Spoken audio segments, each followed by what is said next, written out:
জঙ্গি তকমা দিয়ে জেলখানায় ঢুকালে জেলখানার ইটগুলোকে একটা একটা ছুটিয়ে দিবে বাংলা। ৫৫,০০০ বর্গ মাইলের বাংলাদেশের কোন ১ ইঞ্চি জায়গায় মার্কিন আগ্রাসনকে প্রতিষ্ঠিত হতে দেওয়া হবে না, হবে না, হবে না। ডক্টর ইউনূসকে বলছি, কান পেতে শুনে রাখুন, আপনার হালুয়া রুটির ভাগ যারা খায় আপনাকে তারা বাঁচাতে পারবে না। অনতি বিলম্বে উলামায়ে কেরামকে জঙ্গি তকমা দেওয়া বন্ধ করতে হবে। যে সমস্ত নির্যাতিত আলেম কারাগারে আছে তাদেরকে মুক্ত করে দিতে হবে। আর জাতিসংঘের বিতর্কিত কমিশন কার্যক্রম বন্ধ করতে হবে, নতুবা আমরা মার্চ টু যমুনা দিতে বাধ্য হব। আরেকটা বিপ্লবের তরে মার্কিন দালাল যারা বাংলাদেশে মার্কিন এজেন্ডা বাস্তবায়ন করতে চাও তারাও ভেসে যাবে। প্রিয় ভাইরা, আপনারা দেখেছেন জাতিসংঘের বিতর্কিত মানবাধিকার কমিশন ঢাকায় কার্যক্রম শুরু করেছে। আমরা এটা চাই নাই। পৃথিবীর ১৬টি যুদ্ধ বিধ্বস্ত রাষ্ট্রে জাতিসংঘ মানবাধিকার কমিশন কাজ করে। আমার প্রশ্ন, বাংলাদেশ কি যুদ্ধ বিধ্বস্ত না স্বাধীন বাংলাদেশ?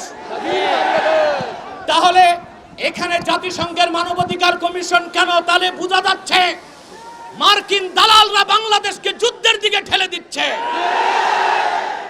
এক সাগর রক্তের বিনিময়ে হলেও ৫৫,০০০ বর্গ মাইলের বাংলাদেশের কোন ১ ইঞ্চি জায়গায় মার্কিন আগ্রাসনকে প্রতিষ্ঠিত হতে দেওয়া হবে না, হবে না, হবে না।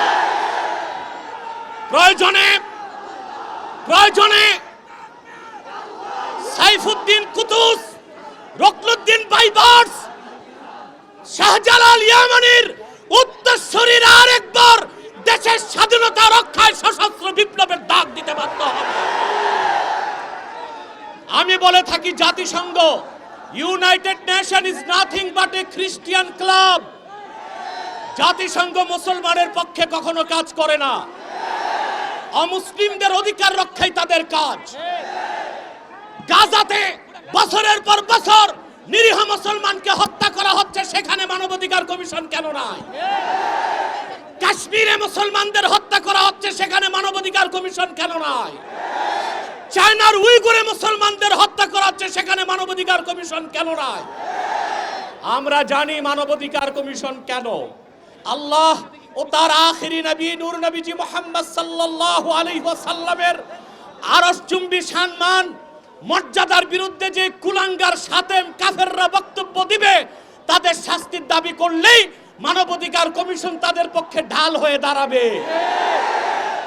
খেলাফত প্রতিষ্ঠার কথা যারা বলবে, জিহাদের কথা যারা বলবে, জঙ্গি তকমা দিয়া তাদের কারাগারে বন্দী করতে চায়, আর সুযোগ দেওয়া হবে না।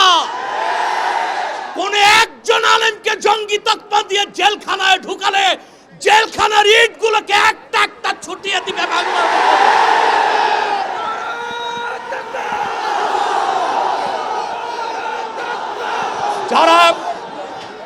যারা শরিয়া রাষ্ট্র চায়, যারা জিহাদে বিশ্বাসী, তাদেরকেই পশ্চিমারা জঙ্গি বলে।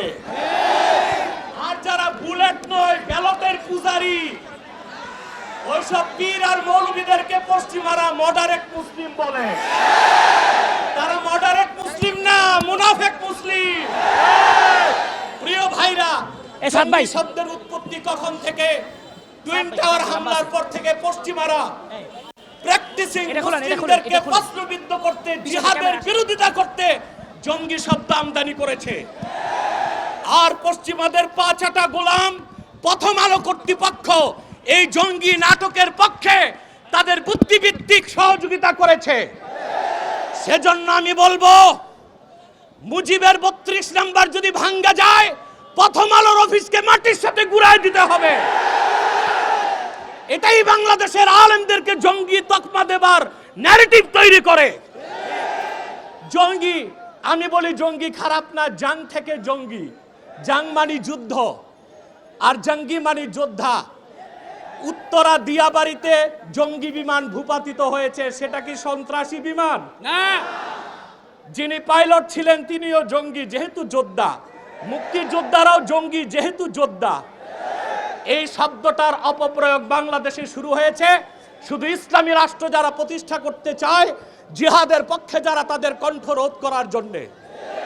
তা মেনে নেওয়া হবে না, বরদাস্ত করা হবে না।